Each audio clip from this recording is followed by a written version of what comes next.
Selamat pagi, salam sejahtera dan kiranya anugerah Tuhan sertai kita semua pagi hari ini. Saya bersyukur, kita berterima kasih kepada Tuhan. Tuhan beri kita kesehatan yang baik, dapat sekutu sekalipun melalui media Zoom meeting ini, tetapi seperti tadi di doa tidak mengurangi esensi dan hadirat Tuhan untuk bekerja dalam hidup kita. Puji Tuhan. Baik, mari kita buka saja Alkitab kita dalam kitab 2 Samuel. Pasalnya yang kelima, kita akan baca ayat 17 sampai ayat 20. Ayat ini untuk pengantar kita seperti tema yang dimintakan atau diberikan kepada saya tentang bicara tentang terobosan. Demikian firman Tuhan. Ketika didengar orang Filistin bahwa Daud telah diurapi menjadi raja atas Israel, maka majulah semua orang Filistin untuk menangkap Daud. Tetapi Daud mendengar hal itu, lalu ia pergi ke kubu pertahanan. Ketika orang Filistin itu datang dan memencar di lembah Refaim, bertanyalah Daud kepada Tuhan, apakah aku harus maju melawan orang Filistin itu? Akan kau serahkankah mereka ke dalam tanganku? Maka Tuhan menjawab Daud, majulah, sebab aku pasti akan menyerahkan orang Filistin itu ke dalam tanganmu. Lalu datanglah Daud di Baal Perasim dan memukul mereka kalah di sana. Berkatalah ia, Tuhan telah menerobos musuhku di depanku seperti air menerobos. Sebab itu orang menamakan tempat itu Baal Perasim. Puji Tuhan. Saya coba lihat di dalam kamus apa arti dari kata terobosan. Nah, rupanya terobosan itu berarti hasil menerobos. Jadi terobosan adalah hasil dari satu tindakan yang disebut menerobos. Nah, apa menerobos itu? Menerobos rupanya diartikan sebagai menembus, mendobrak, atau ada bahasa kata yang kurang populer, melantas. Jadi menembus, mendobrak.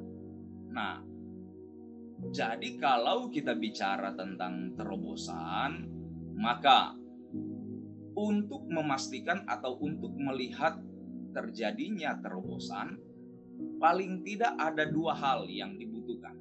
Ada dua hal yang niscaya yang harus terjadi untuk ada yang disebut terobosan. Hal pertama yang harus ada supaya terjadi yang namanya terobosan, hal pertama yang harus ada yaitu harus adanya tantangan. Sebutlah apa istilahnya, tantangan, hambatan, harus ada gangguan, harus ada ancaman dan lain sebagainya. Jadi terobosan itu tidak akan terjadi dalam kondisi nyaman. Terobosan tidak akan terjadi ketika kita ada di zona nyaman kita. Kalau kita ingin lihat yang namanya terobosan, maka kita harus rela ada dalam kondisi di mana ada sesuatu yang menghalangi kita, ada sesuatu yang menghukum kita, sesuatu yang kemudian mungkin menekan kita sedemikian rupa supaya terjadi terobosan. Dalam ayat yang kita baca tadi, Daud berkata bahwa Tuhan sudah menerobos. Menerobos apa? Menerobos musuh yang ada di depan dia. Seperti air katanya yang mendobrak. Nah, tadi pengertian dari menerobos itu mendobrak. Menembus. Ada pertahanan musuh yang sedemikian rapat, orang Filistin, tetapi kemudian Tuhan dobrak, Tuhan tembus pertahanan itu. Jadi kalau kita mau terjadi apa yang kita sebut terobosan dalam hidup kita, ya kita harus rela dan bersedia ada di dalam tekanan. Kita harus rela ada dalam keadaan di mana kita dihambat, diancam dan lain sebagainya. Suatu saat di dalam Alkitab, di pasal 23 dari kitab 2 Samuel ini, diceritakan Daud ada di tempat lain. Kemudian orang Filistin berkemah di dekat Bethlehem. Daud ingin sekali minum air yang ada di sumur atau di perigi Bethlehem. Dia kemudian tercetus apa keinginan yang ada di dalam hatinya. Dan ada 3 orang perwira Daud yang mendengar hal itu. Dengan keinginan atau kerinduan hati yang besar supaya pemimpin mereka tercapai keinginannya, Alkitab katakan 3 orang ini kemudian menerobos perkemahan orang Filistin. Mereka menyelinap masuk melewati perkemahan orang Filistin, mengambil air dari perigi Bethlehem dan membawanya kepada Daud. Tindakan 3 orang ini tidak akan disebut menerobos kalau di sana tidak ada perkemahan musuh.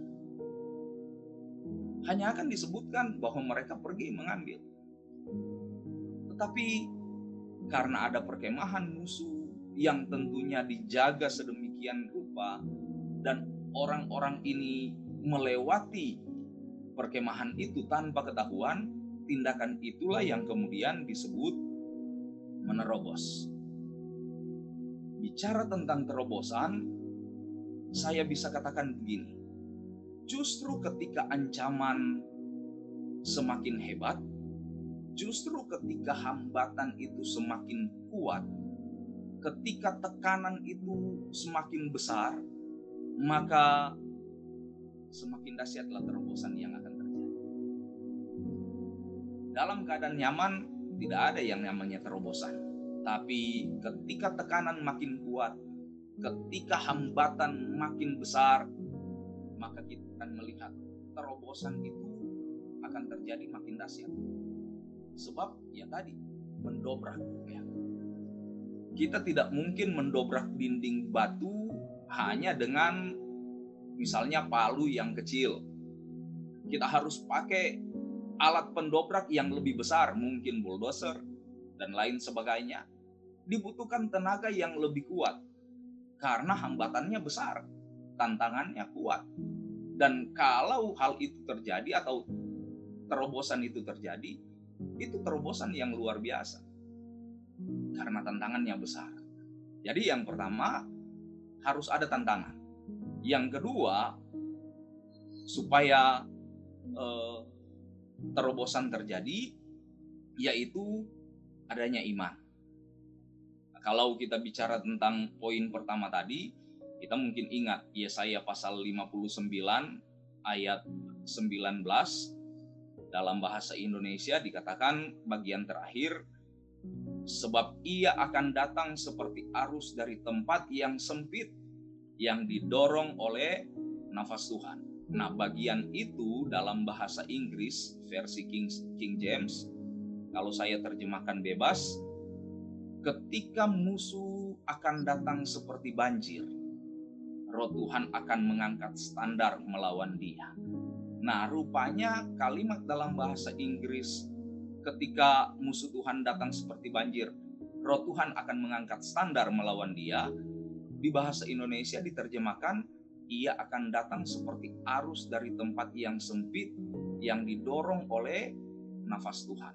Nah, coba kita bayangkan, kalau dibilang arus dari tempat yang sempit, makin sempit atau makin kecil celah yang harus dilalui oleh air, maka makin kencang semburan air itu. Misalnya, kita pegang selang air, siram tanaman.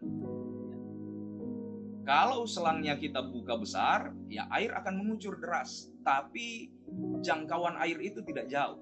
Tapi begitu kita menutup sebagian selangnya, menjadi sempit celahnya, maka air itu akan lebih jauh lagi jangkauannya. Nah, dikatakan tadi seperti air atau seperti arus dari tempat yang sempit kemudian didorong. Sudah sempit, tekanannya pasti kuat, kemudian didorong lagi katanya. Oleh apa? Oleh Roh Tuhan atau oleh nafas Tuhan. Tentunya jangkauannya jauh lebih atau lebih jauh lagi. Nah, seperti itulah terobosan. Tekanan air akan semakin kuat. makin kuat tekanan, makin besar himpitan dalam hidup kita, maka terobosan itu akan makin luar biasa. Itu yang pertama. Yang kedua, untuk terjadinya terobosan, tentunya ada iman yang tidak dapat dipisahkan dengan tindakan iman. Kita baca tadi Daud, ada iman. Dia bertanya kepada Tuhan, dia berdoa kepada Tuhan. Tapi kemudian juga ada tindakan iman. Dia lakukan bagiannya, yaitu dia menyerang orang-orang Filistin itu. Nah, dua hal ini, iman dan tindakan iman, saya tidak pisahkan karena dua hal ini harus jadi satu. Firman Tuhan katakan, iman tanpa perbuatan itu sia-sia. Iman harus disertai dengan tindakan iman. Nah, contoh, di Bilangan pasal 14 ayat 6 sampai 9, Bilangan 14 ayat 6 sampai 9, ketika 12 pengintai pulang dari pengintaian di tanah Kanaan, 10 orang membawa berita yang menakutkan. 2 orang membawa berita yang sangat optimis isinya. Yosua dan Kaleb berkata, memang orang-orang itu besar-besar di Kanaan. Tanahnya juga subur. Tapi sekalipun orang-orangnya besar dan kota-kotanya berkubu, tapi kita akan menelan mereka habis. Ada iman. Sayangnya orang Israel kemudian menyerang Kanaan bagian selatan, bukan berdasarkan iman seperti yang Yosua dan Kaleb sebutkan. Mereka menyerang Kanaan bagian selatan berdasarkan rasa panik mereka, yang kemudian menyebabkan kegagalan. Yosua dan Kaleb diberi kesempatan oleh Tuhan. 40 tahun kemudian mereka melihat ucapan iman mereka. Apa yang mereka pernah katakan bahwa Tuhan akan menyerahkan Kanaan ke tangan orang Israel, itu jadi kenyataan dalam hidup mereka. Jadi perlu tindakan iman. Contoh yang lain dalam Alkitab, 1 Samuel pasal 17. Ketika Daud berhadapan dengan Goliat, Daud punya iman. Ketika dia bicara dengan Saul, dia bilang, siapakah orang yang tidak bersunat itu? Dia sudah menghina barisan Allah, bahkan Allah yang hidup. Dia berkata, Daud berkata, Tuhan akan berikan orang itu ke dalam tanganku. Tapi Daud bukan hanya ucapkan pernyataan atau perkataan iman, kemudian setelah itu Goliat kalah atau Goliat meninggal mati. Daud harus turun berperang. Daud harus hadapi Goliat face to face. Dan dalam pertempuran itu dia mengalami kemenangan. Nah, itu juga yang harus kita lakukan dalam hidup kita. Ada tantangan, oke. Kita harus punya iman. Tapi juga kita harus lakukan bagian kita. Kita punya iman bahwa Tuhan tolong kita, tapi kita juga harus lakukan bagian kita. Nah, saya dapat katakan begini, ada 3, dengan cepat saja, 3 tindakan iman yang harus kita lakukan untuk melihat kemenangan itu jadi bagian kita. Yang pertama, tindakan iman dalam bentuk berdoa. Bersyukur kepada Tuhan. Kita belum melihat kemenangan, tapi kita bersyukur kepada Tuhan. Bersyukur karena apa? Karena kemenangan yang kita lihat dengan iman. Kita bersyukur kepada Tuhan, kita memuji Tuhan, sekalipun kita belum alami kemenangan itu. Tapi kita lakukan tindakan iman. Bersyukur kepada Tuhan bahwa kita akan menang. Memuji Tuhan. Contoh, Paulus dan Silas di dalam penjara. Mereka masih dalam keadaan terikat, tapi mereka menyanyi, memuji Tuhan. Mereka bersyukur kepada Tuhan. Dan terjadi terobosan yang luar biasa. Bumi digoncangkan oleh Tuhan. Paulus dan Silas kemudian bisa bebas dari penjara. Yang kedua, seperti Daud tadi. Orang bilang, do your best and let God do the rest. Lakukan yang terbaik yang kita dapat lakukan. Dan serahkan sisanya kepada Tuhan. Biar Tuhan yang lakukan yang terbaik. apa yang dia dapat lakukan bagi kita. Ada banyak contoh di Alkitab seperti yang saya kemukakan tadi. Dan yang ketiga, tindakan iman yang ketiga yang seringkali kita lupa lakukan, yaitu berdiam diri dalam penyerahan kepada Tuhan. Seringkali kita berdiam atau orang yang berdiam dianggap tidak ada iman. Berserah dan menyerah kala itu beda. Berserah artinya kita melihat ada kesempatan atau peluang besar untuk menang, tapi kita berdiam di kaki Tuhan. Berdiam diri juga adalah satu tindakan iman. Bapak Ibu Saudara ingat Petrus ketika dia dipenjara, dia ditangkap oleh Raja Herodes, dia dipenjara, besoknya dia akan dipenggal.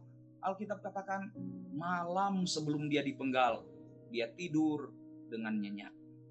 Saya percaya kalau sebentar ada di antara kita misalnya penagih hutang mau datang, atau ada orang yang mau datang, atau kita tahu kita akan dihukum mati, tidak ada yang akan tidur lelap malam ini, bukan?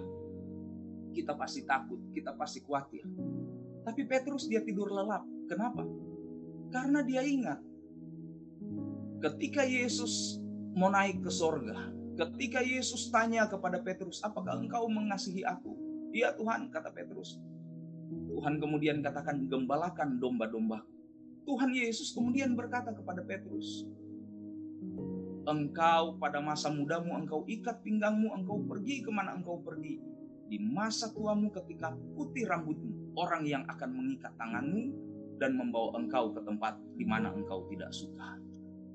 Baru beberapa tahun setelah ucapan Yesus, Petrus ada dalam penjara. Ditangkap oleh Herodes, besoknya akan dipancung lehernya seperti Yakobus. Tapi Alkitab katakan malam itu Petrus tidur nyenyak di dalam penjara.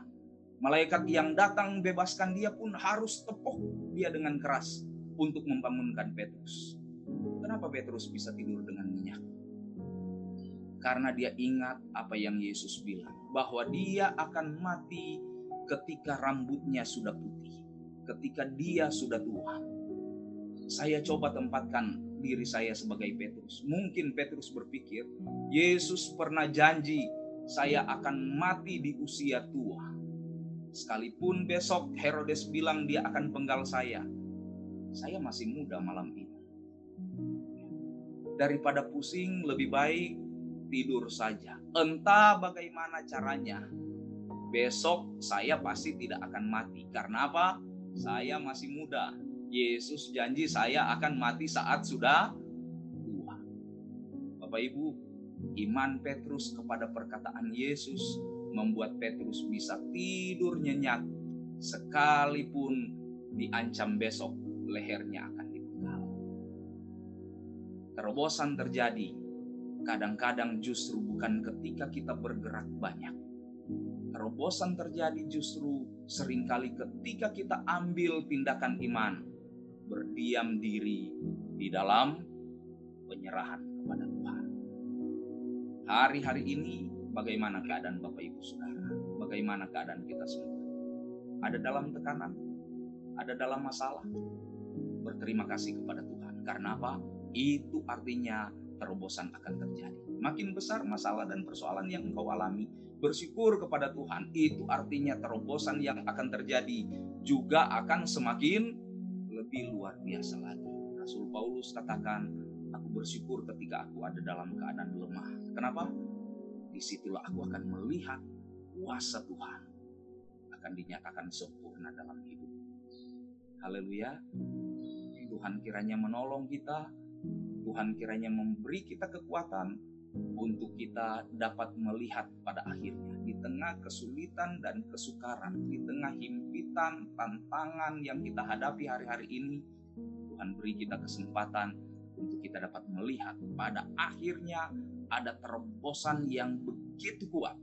Seperti Daud katakan, Allah menerobos musuh-musuh kita dan memberikan kita kemenangan.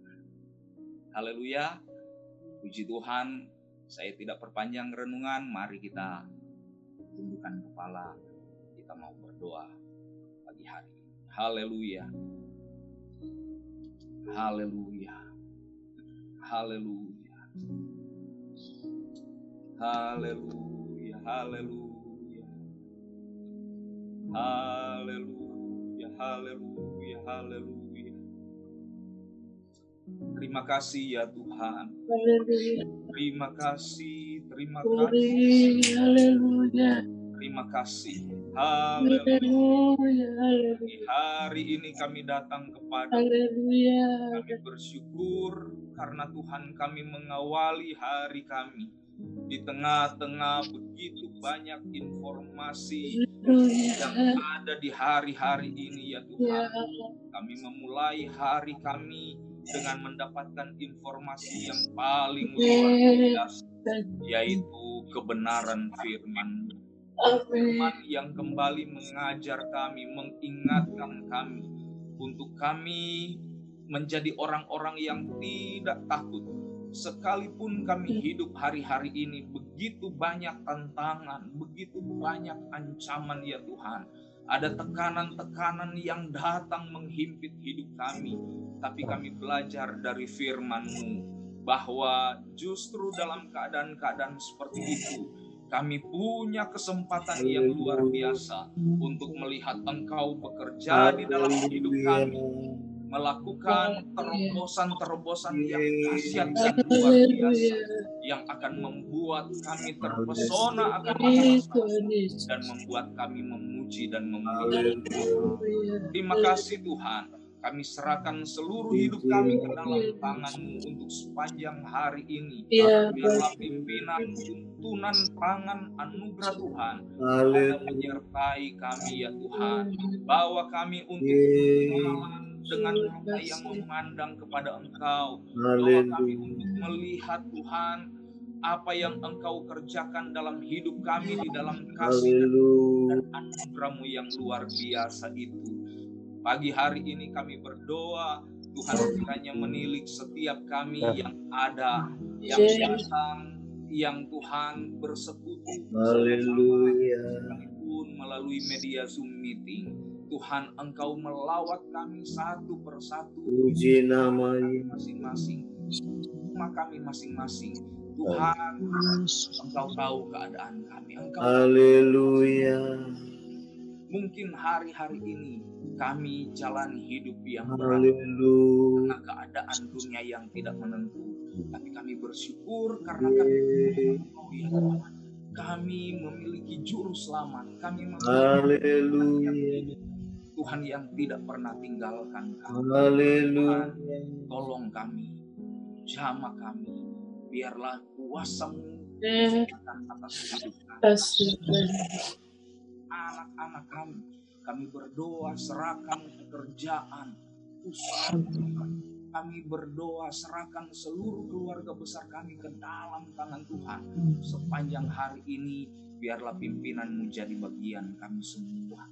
Kami juga berdoa untuk bangsa dan negara kami. Tuhan, tolonglah kiranya di tengah-tengah keadaan yang sulit dan sukar, ada begitu banyak gejolak yang terjadi. Beri kiranya hikmat, hati yang bijaksana buat pemimpin-pemimpin kami, untuk mereka dapat melakukan hal-hal yang baik, merencanakan dan memutuskan hal-hal yang Tuhan bermanfaat untuk masyarakat, untuk rakyat Indonesia. Buatlah supaya negara ini, bangsa ini dapat mengenal Engkau. Mata mereka tercelikan dan melihat Engkau sebagai Tuhan dan Juru Selamat. Kami berdoa untuk pekerjaan Tuhan di mana-mana tempat. Tuhan kiranya juga menolong hamba-hamba Tuhan. Tuhan, kami berdoa untuk orang-orang yang Tuhan pakai di masa-masa sulit ini, dengan apa yang mereka punya, yang Tuhan beri, mereka dapat terus mensupport, mendukung pelayanan-pelayanan pekerjaan Tuhan. Tuhan kiranya menolong, memberkati mereka. Tuhan tahu apa yang mereka kerjakan, dan Engkau Allah yang tidak pernah berhutang bagi orang-orang yang tahu memperhatikan pekerjaan. Terima kasih Tuhan. Sekali lagi kami serahkan seluruh hidup kami sepanjang hari ini. Berjalanlah bersama dengan kami, karena tanpa Engkau kami tidak akan dapat kerjakan sesuatu apapun dalam hidup kami. Terima kasih untuk penyertaan-Mu, terima kasih untuk pimpinan-Mu, berterima kasih untuk kemenangan-kemenangan dan berkat-berkat-Mu yang Engkau beri bagi kami sepanjang hari. Di dalam dan demi nama Tuhan Yesus Kristus, kami berdoa alas kami semua. Haleluya. Haleluya.